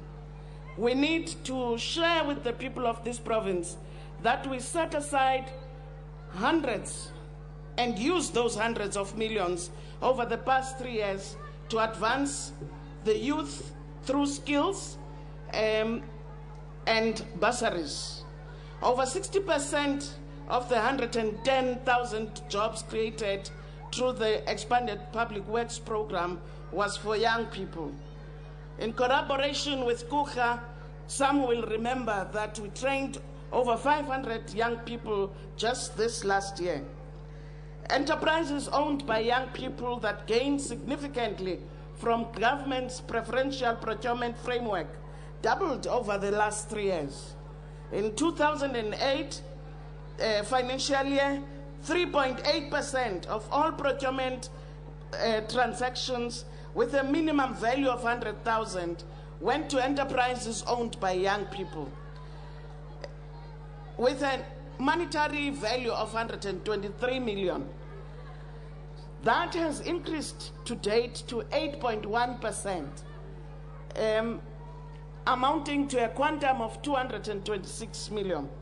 And therefore, Program Director, we should note that all these contracts we're talking about excluded those that are less than 100,000 rand. We have committed to sustain and accelerate these patterns in our interventions. We are acutely aware that given the deep historical and structural causes of poverty, unemployment, and inequality, these may seem to be drops in an ocean. There is indeed a long way to go. But allow me, Program Director, to state that sisebenza nabantu abatsha all the way as the provincial government. In those few words, I wish to welcome everybody. Feel free. This is a beautiful province, a very warm province with warm-hearted people. Enjoy the day and let's work together to change our country for the better. And let's celebrate this day in recognition of the work done by our predecessors. Thank you very much, Program Director. You are all welcome, and enjoy the day. Siyabulela kakhulu, make sinikeni a round of applause to the Premier for having welcomed us in the Nelson Mandela Metro, where the Eastern Cape province is hosting this important day. And we don't have time. All cultural groups as invited here, you are going to perform after the main program because we are live on SABC, so we must be able to observe time and respect time. Allow me now to call the chairperson of the National Youth Development Agency in the Eastern Cape, Utaba, Ushwabata yena washobatela inkomo nempondo, ihlubile ingelengele. Mr. Ayanda Matiti, over to you, Slalo. Tini perspective yabantu abatsha kweliphondo.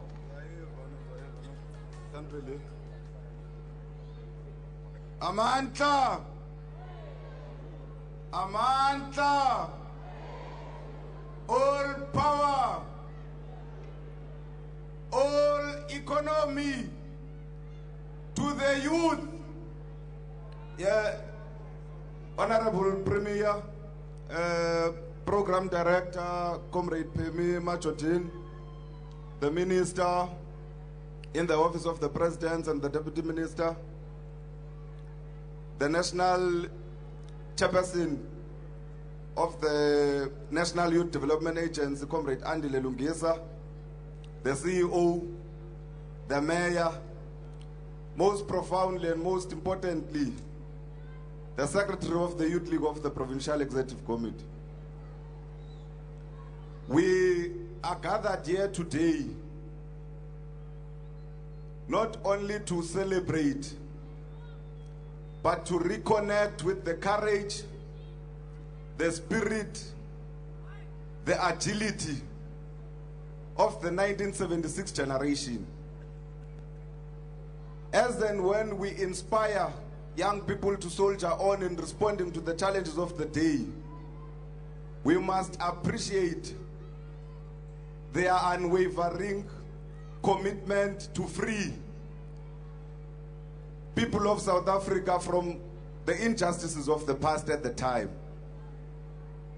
But as we celebrate this day,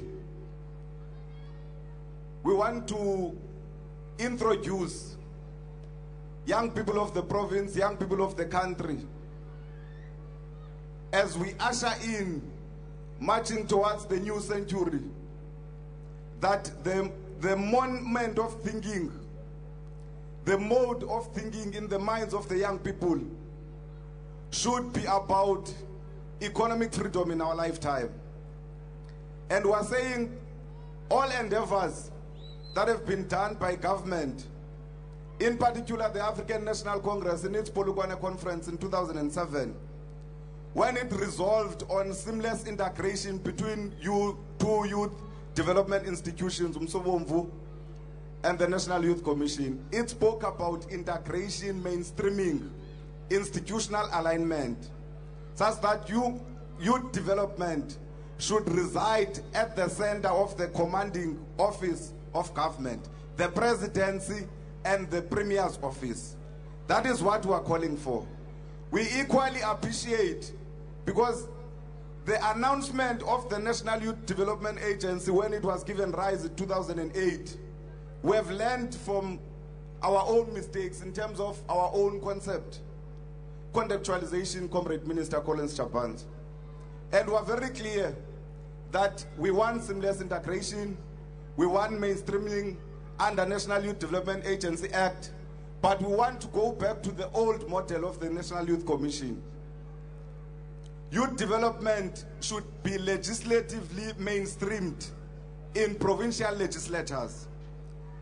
Youth development should be managed in provinces, and there must be a process that kickstart starting from now, that will give rise to a vote in the provincial legislature, such that you don't have young people with an institution that is dysfunctional because of centralization of what we thought would be the simplest response to youth development. We're saying it was complex, but we've managed to move. We've established this institution. What we want to do now is to deal with specifics. In order for us to remain true to youth development, we must be able to empower, introduce a very powerful institution for youth development in the country that will live beyond individuals, that will live beyond Andile Lungisa, live beyond Ayanda Matiti, have a very powerful institutions that has got the teeth to bite in government and in private parastatals. Lastly, because before I sit down, it is very much worrying that as and when we commemorate this day, we must speak guided by the airtime of SABC. We must speak limited, locked. You must say everything in 3 minutes because SABC is flighting this event. Because we must take this opportunity to appreciate the road we have traveled and say, how do we soldier on within the correct time frame, the correct space that we have. The generation of 1976 faced a different enemy. Faced a different enemy altogether.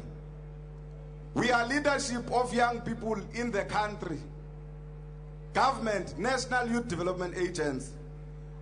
But we are at pains whether or not we must address you as young people or not. It's a tendency that must be meted with all the might of the energy of young people. We can't negotiate our speaking in our own day. If all fails, everybody else must sit down and listen to us. What is it that we want out of this new generation? What are the programs that we want as we enter this new century? And I'm saying we must first concentrate if we want youth development, real youth development, because we are told now of a transition.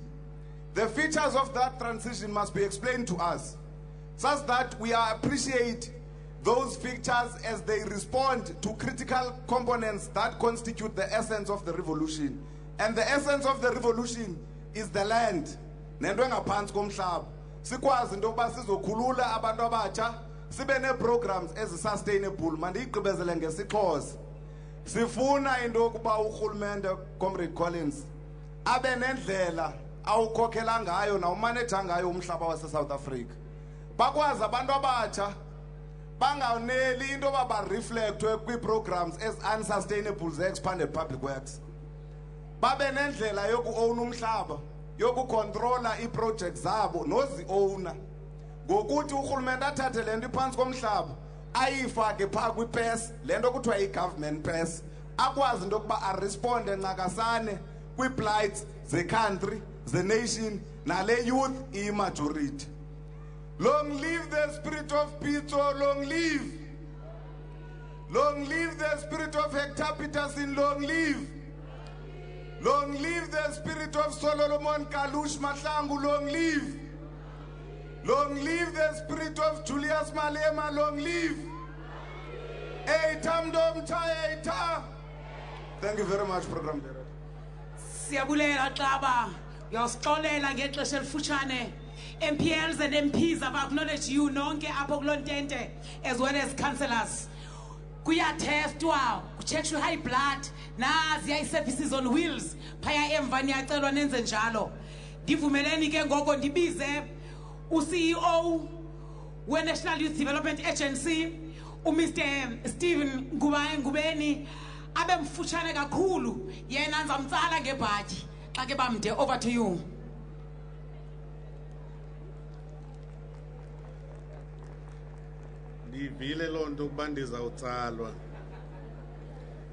Maybe it's because I'm not in the forefront of the economic freedom in our lifetime.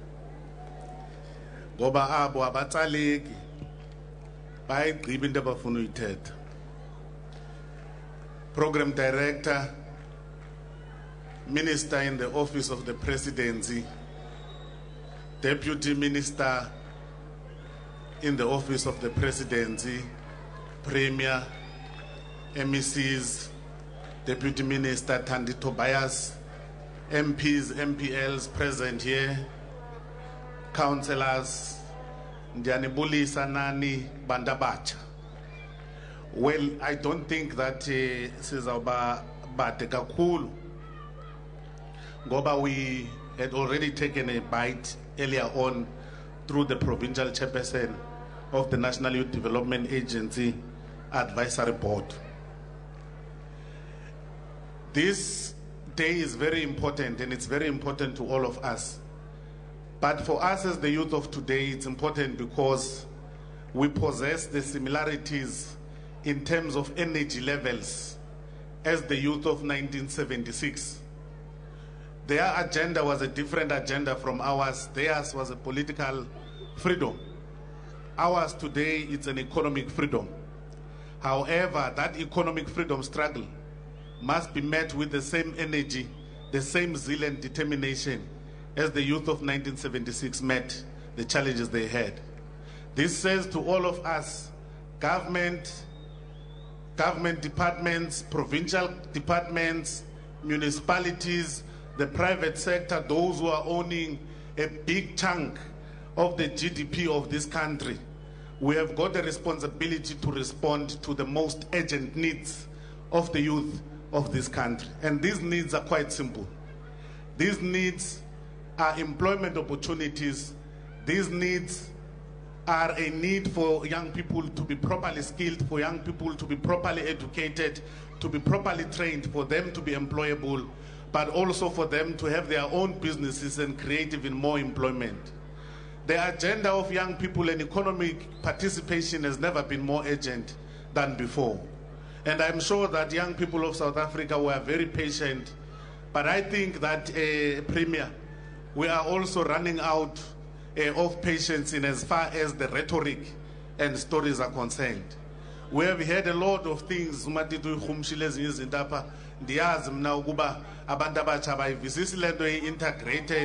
mainstreamed approach to youth development. What they want to see is an opportunity to be employed.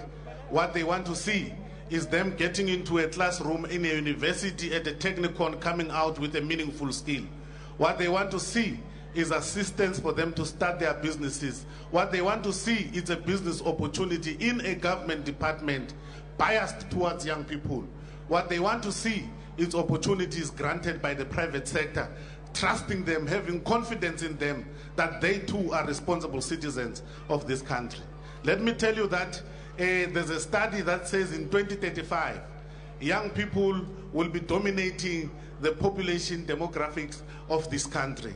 And if we don't prepare today's youth today, tomorrow they will remain those who are in greater numbers in terms of economic activity. The unfortunate part of it is that if we don't pay attention today, these young people will remain useless at that particular time. Therefore, this is a simple call to all and sundry.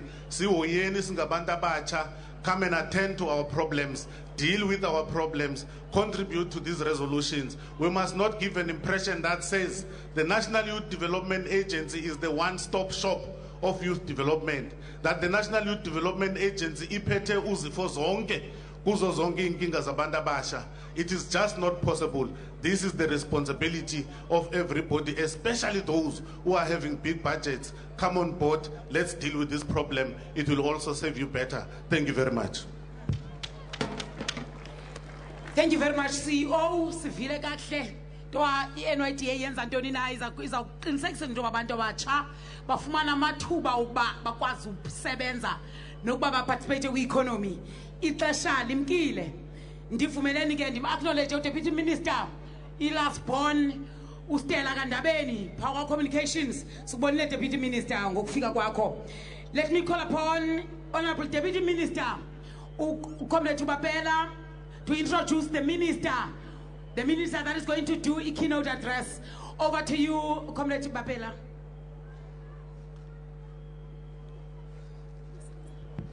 Molweni bantu base Bhayi Nelson Mandela Bay, Eastern Cape. Mina ngizothula uMinister uCollins Chabani in the Presidency for Performance Monitoring and Evaluation. Uyena uzawubeka inkulumo ebekade fanele ibekwe umongameli on behalf of the government in commemoration of the 1976 youth. Anye ngisaba mde ngoba isikhathi aseko. Honorable Minister, the floor is yours. Speak to the nation, speak to the people. Thanks.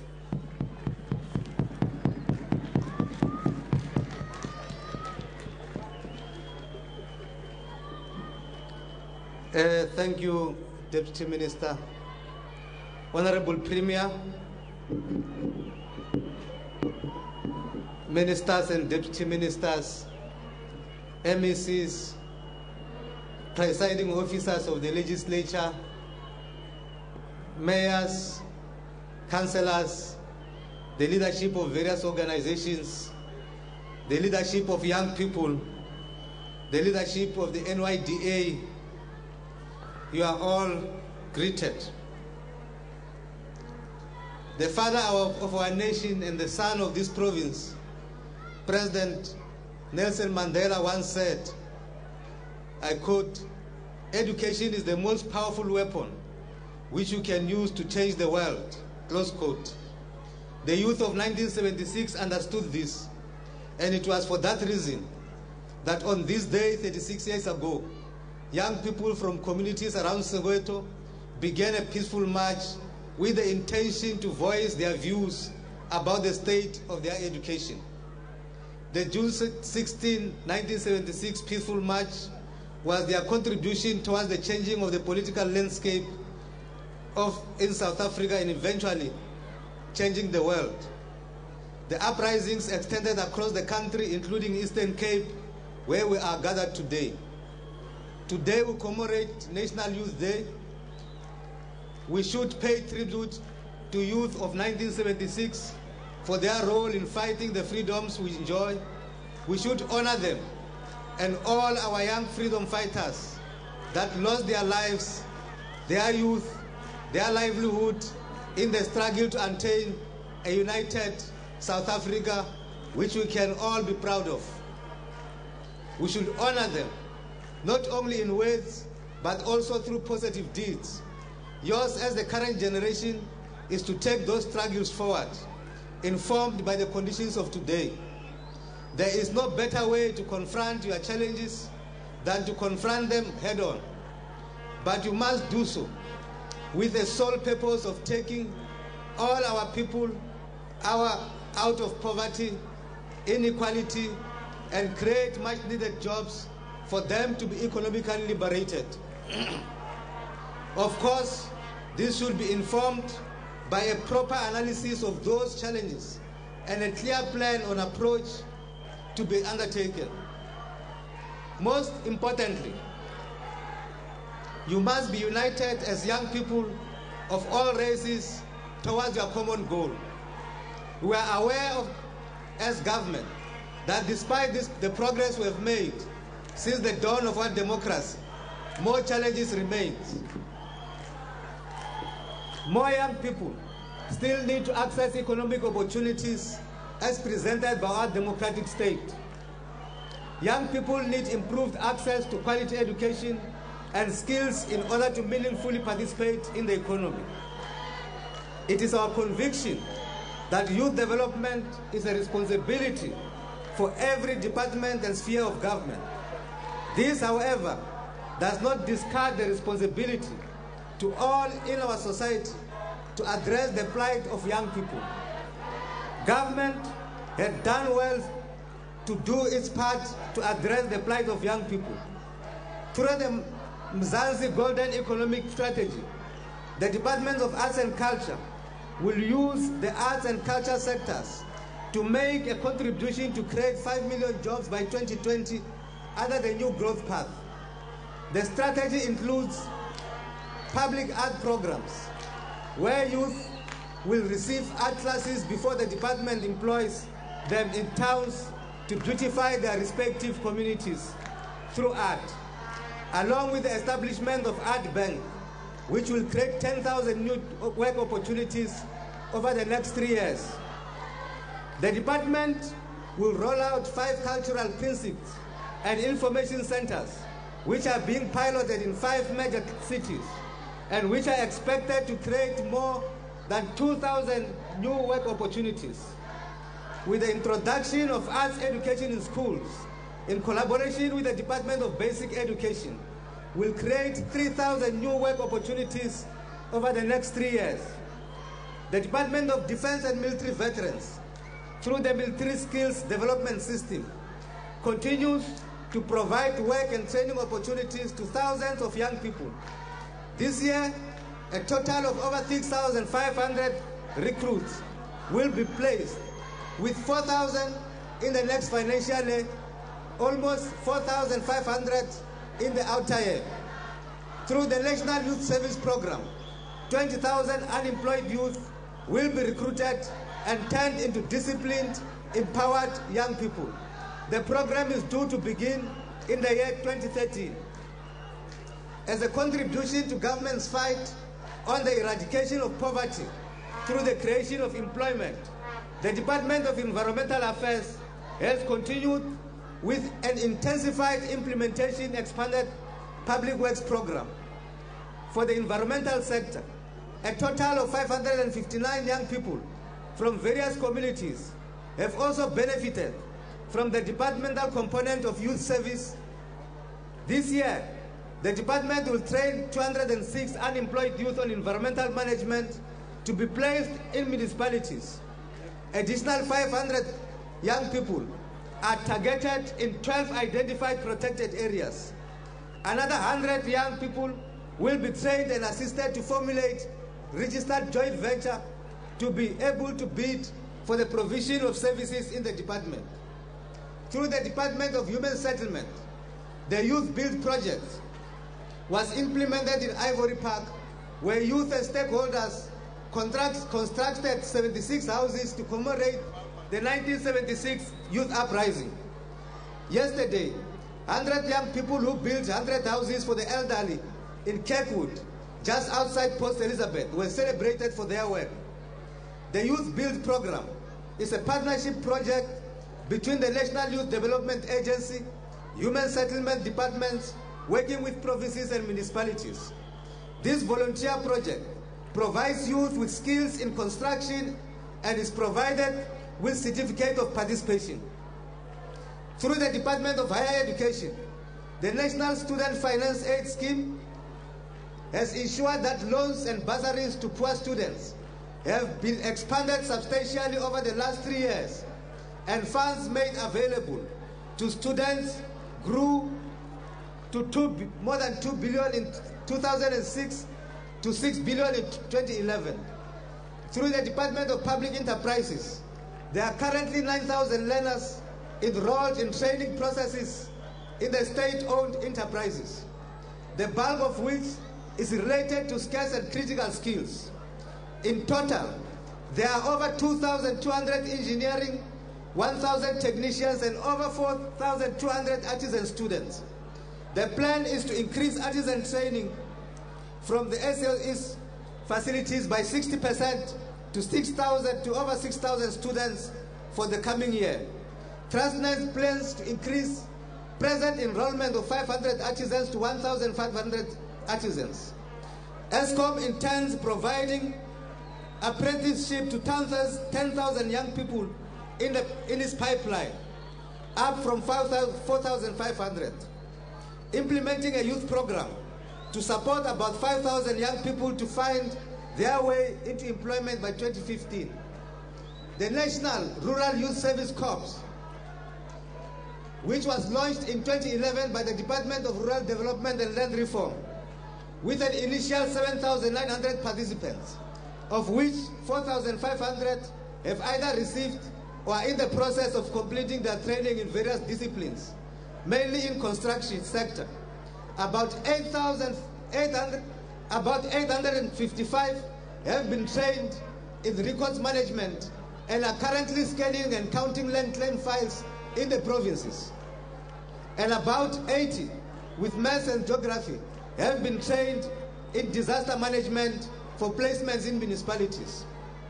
working in conjunction with the Department of Higher Education and Training through the National Skills Development Fund, the department secured an additional 190 million for the current financial year. These additional resources will enable increased enrollment from the current 8,000 to a total of 15,000 participants by the end of this financial year. Government has also been progressively increasing bursary support for further education and training colleges students from about 318 million in 2010 to about 1.235 billion in 2011. This year, bursaries for FET students amount to a whopping 1.7 billion. The Department of Tourism has many successful social responsibility implementation programs, with particular mention the Youth Chefs Training Program, which was launched and implemented last year as part of the department's EPWP Social Responsibility Initiative. To date, 545 young persons have graduated as chefs and 120 have already been placed with established hospitality institutions, such as hotels, bed and breakfast establishments, and restaurants. Altogether, 300 of the 545 have been enrolled for the second level training, and owing to the success of the program, another 500 young people have been enrolled for the first time. In a bid to assist the youth in correctional centers, the Department of Correctional Services developed programs and services to enhance their opportunities for development.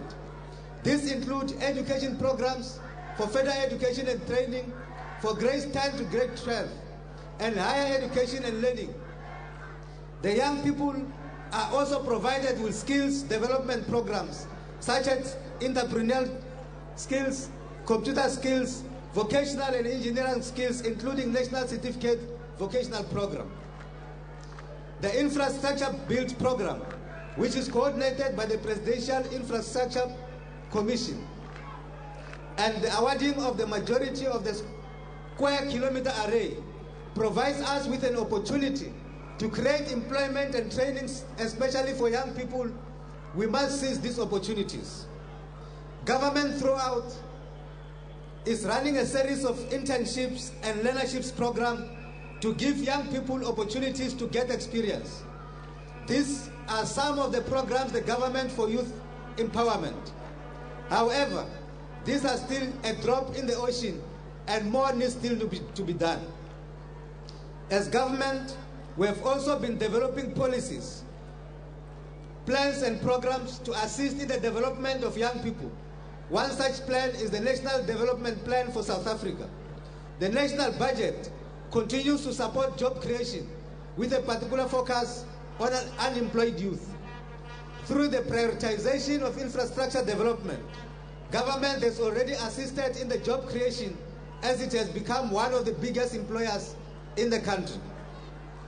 Ladies and gentlemen, government investments on youth development should not and cannot be limited to the National Youth Development Agency budget. Government investments in young people should take place at all levels of government and in every state institution, and including the private sector. Government has received the draft of the Integrated Youth Development Strategy and the State of the South African Youth Report produced by the National Development Youth Agency. These reports are in the process of being processed and will be presented to Parliament soon. Youth development is not and should not be the responsibility of government alone, nor should only be left to the NYDA. It is the responsibility of business, labor, civil society, and all spheres of government. We make a clarion call to the private sector and all sectors of our society to do their part to address the plight of young people. Young people also have a critical role to play in the country's economy and in making the NYDA work. It is therefore also a responsibility as young people to keep the NYDA accountable. The NYDA is your organization, so use it. The NYDA in turn must represent and champion their interests. The young people are faced with many challenges and must remain focused and resolute to face these challenges head on. The young people of today are facing challenges of drug abuse and different forms of violence. It is the responsibility of young people to defend the young, to defend the children, and to defend our mothers in our communities against violence and drug and alcohol abuse. The young people of our country are being exploited in the community protests for service delivery because of their vulnerability. We call on young people to resist this exploitation and focus on their education and uplifting their lives. You should rather play a significant role in uplifting your communities than destroying it through the violent protests we have witnessed in recent times. Youth structures within our society should mobilize young people towards a greater change in communities and build a prosperous society. The current debate on young unemployment is misplaced and should not be allowed as an opportunity to exploit the plight of young people of our country. The unemployment of young people in our society is a real issue that requires responsible leadership. We call on all involved in the discussions of youth wage subsidy to discuss the matter in a reasonable manner and finalize the discussion so that the process should be taken forward. The NYDA, as a custodian for the youth development in our country, has been doing well. However, the current perceptions of non-performance and poor governance are destroying the spirit of young people who want to use the services of the NYDA. These matters must be addressed immediately, working with all youth structures in the country. The NYDA exists to serve all young people in the country, despite their political affiliation, race, gender, or sexual orientation. The NYDA currently does not have a board to properly direct its work. Parliament is in the process of appointing a new board. However, once the new board is appointed, it must immediately address the challenges of this organization so that young people are not disadvantaged by these challenges. I would like to acknowledge and thank the first board of the NYDA, which set a trailblaze to organize the NYDA to what the institution it is today. I would like also to thank the Premier of the Eastern Cape and the Executive Council, including the NYDA, for making arrangements on our behalf in this occasion. Ladies and gentlemen, education is the most powerful weapon which can be used to change the world. Heed President Nelson Mandela's words and make education a key priority in your lives. Education is also key to your economic emancipation.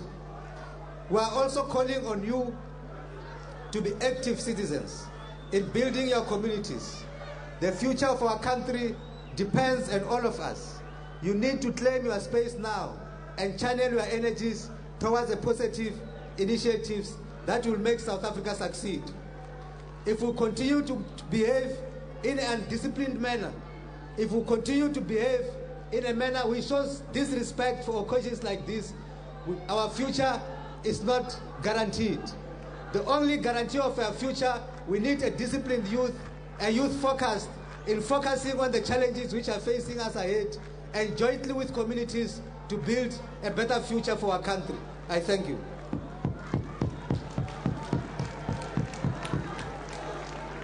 Thank you very much, Minister Chabane, for the powerful message that comes from the Office of the President. Bantu abatsha, ningene ngengoma. Well, that's all we had time for. On behalf of my colleagues in the Eastern Cape, Tammy Dixon, Yolisa Njamela, as well as Nomawetu Solwandle, as well as Gillian Pillay here in Soweto, we thank you very much for watching. Unfortunately, we've run out of time. From me, Vuyam Vog, and the rest of the crew, have a good weekend.